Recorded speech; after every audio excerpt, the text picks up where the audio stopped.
Hello everybody, this is Mr. McNair, and this is a short video on solving linear systems by elimination. Now, first thing that you should do when you're solving by elimination is ask yourself a couple questions. The first question that I would ask is, are the variables directly lined up under each other? Now, when I say are the variables directly lined up, that means the x's are under the x's, the y's are under the y's, and the equal signs are lined up as well. Next question, if you add down, excuse me, if you add down, would anything automatically eliminate or cancel out? Now, things that eliminate are things that are opposites. All right, if you add 3x plus negative 3x, those cancel, those eliminate. If you add 5y and negative 5y, those are opposites. When you add them, you get 0, those cancel or eliminate. Next, if nothing eliminates, how can I make something eliminate? All right, so let's get right into it. Example 1. Here we have 4x plus 3y equals 16 and 2x minus 3y equals 8. Now the first question that I gave you was to find out if the variables are directly lined up. And here they are. If you notice, the x's are under the x's, the y's are under the y's, and the equal signs are lined up. All right, that's what I mean by is everything directly lined up. Second question, if you add down, does anything automatically eliminate or cancel? Well, if you notice here, 3y and negative 3y, those are opposites. When you add those together, you get 0, so those cancel.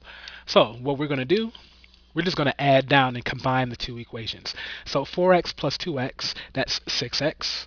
3y plus negative 3y, those are opposites, so those cancel, equal 16 plus 8, which is 24. From there, we go ahead and we solve for x by dividing by 6 on both sides, and we find that x equals 4. Now, whenever you're solving a linear system, you're always going to find the x and the y. So we need to take that x and we're going to plug it in to one of the equations. So let's go ahead and plug it in to the original top. 4x, and we know x is 4. So 4 times 4 plus 3y equals 16. Now, let's solve for y. Let's simplify here. 4 times 4 is 16 plus 3y equals 16. All right, we're going to continue solving for y, so we'll subtract 16 from both sides.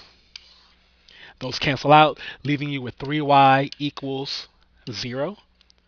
And then to get y by itself, we divide by 3 on both sides. So we get y equals 0. So notice that we have an x of 4 and a y of 0, so we write our answer as 4, 0. All right, remember that the answer for 0 is the answer that we would have gotten if we had taken both of these equations, put them in slope-intercept form, and graphed them on a coordinate plane. All right, next, solve this one by elimination. We're going to be going through a similar process here. So, first question, are the variables lined up?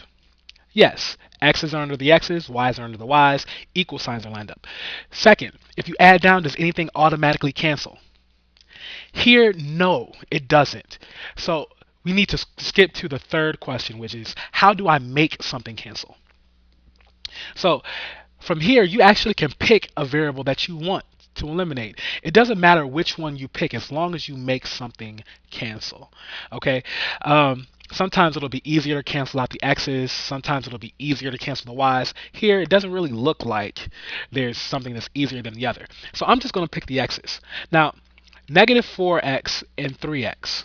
What number, what factor do those have in common? Or excuse me, I shouldn't say factor. What multiples do those have in common? Well, they have 12 in common. So they would cancel if I can make one a positive 12 and one a negative 12. What would I need to multiply 3 by to get positive 12? 4, right?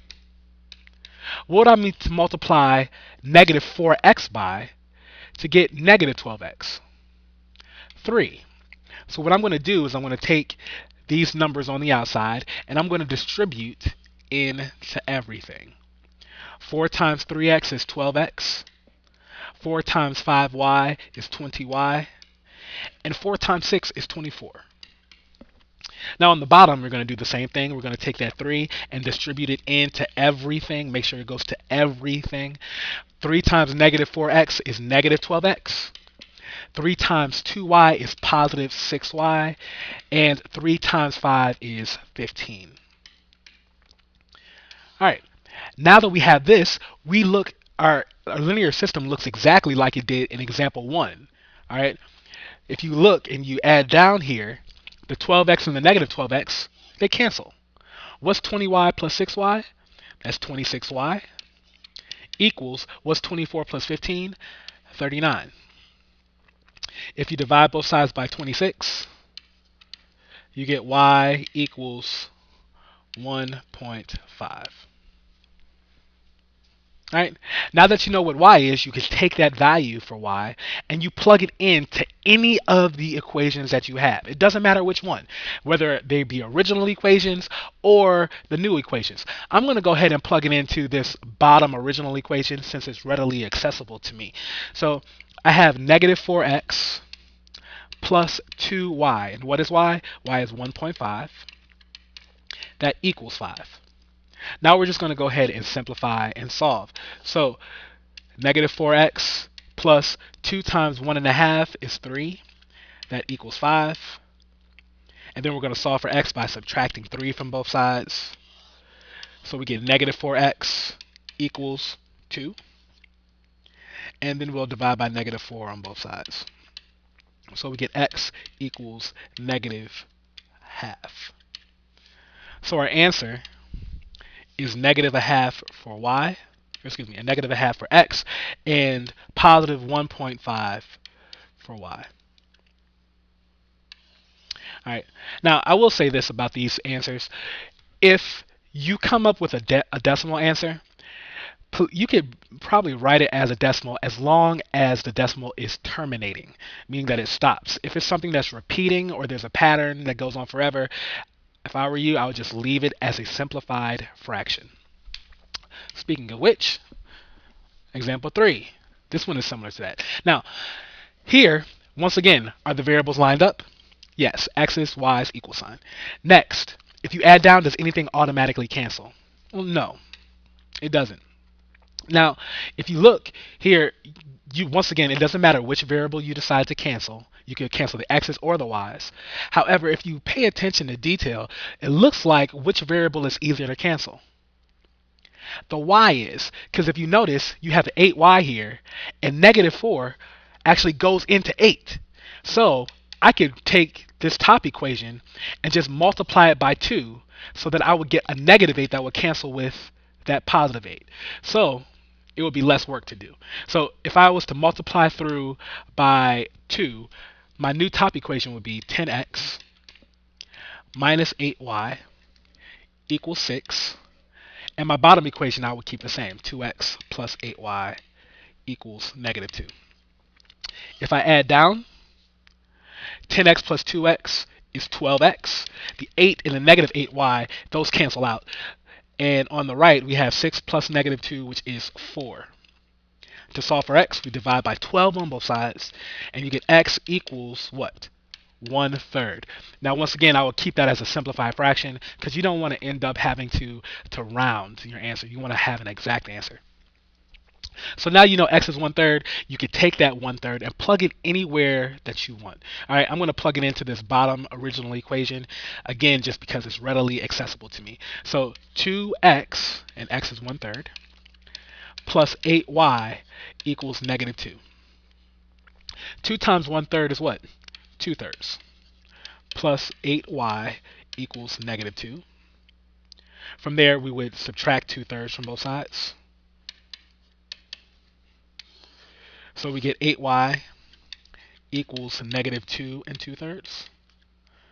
And then you would divide by 8 on both sides.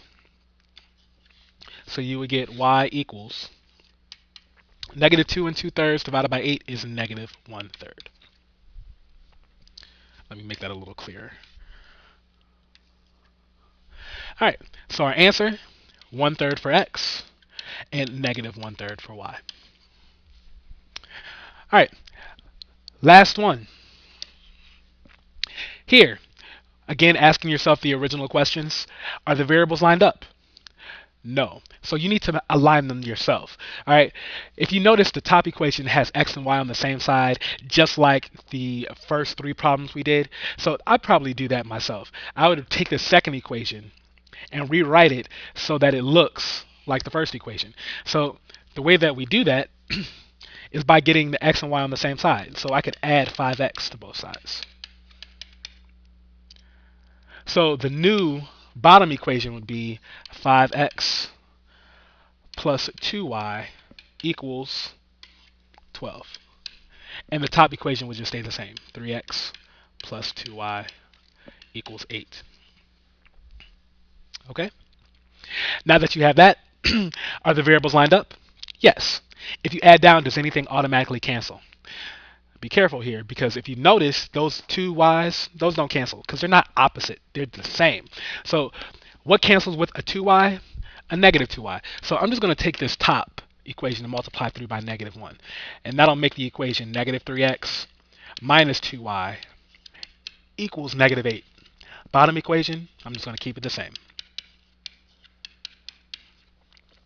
So if I add down here, negative 3x plus 5x, that's 2x. These cancel, equal 4. Solve for x by dividing by 2 on both sides. You get x equals 2. All right, now that you know x is 2, you could take that 2 and you could plug it in to any equation that you want. I'm going to go ahead and plug it in up here to the original bottom equation. 2y equals 12 minus 5x, and x is 2. So let's solve for y. Let's simplify first. So we get 12 minus 5 times 2 is 10. So still simplifying, 12 minus 10 is 2. And now we solve for y by dividing by 2 on both sides. And we get y equals 1. So our final answer, 2 for x and 1 for y. All right, please make sure that if you need to, that you go back, rewind, pause, and do what you need to make sure that you understand how this goes. All right, everybody have a great day.